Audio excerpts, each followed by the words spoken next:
اسرائیل اور شام، جہاں یہ تینوں ملک ملتے ہیں گولان ہائٹس کے قریب، یہاں در حقیقت اس جنگ کو ہونا ہے، عظیم ترین جنگ۔ اور یہاں پر یہ تمام نیٹو ممالک جو ہے، معلوم ایسا ہوتا ہے کہ ترکی کو رونتے ہوئے یہ آئیں گے اور یہاں پر آ کر ڈیرے ڈالیں گے، ترکی کو بھی ختم کریں گے، اس لیے کہ استنبول تو ان کی نگاہوں میں کھٹکتا ہے۔ یہ تو پرانا عیسائی شہر ہے، صوفیہ جیسا بڑا گرجا یہاں تھا جو آج مسجد بنا ہوا ہے۔ ہر یورپی عیسائی کے دل کے اندر جو ہے وہ گویا کہ تیر اس کا لگا ہوا ہے، تیر ترازو ہے۔ یہی وجہ ہے کہ وہ کسی صورت میں بھی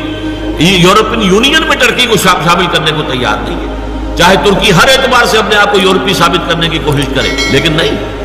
وہاں جو ہے عورتوں کے لیے سرپرستار ماننا بھی ممنوع کر دیں تبھی وہ انہیں اپنے ساتھ شمار کرنے کو تیار نہیں ہے۔ اس لیے نقشہ جو ہے آنے والا اس کو اچھی طرح سمجھ لیجئے کہ اس میں جیسا کہ حدیث میں آتا ہے جزیرہ نماء عرب میں بھی بہت بڑا طوفان آئے گا، اور صرف مدینہ منورہ جو ہے اور شاید اس کے نیچے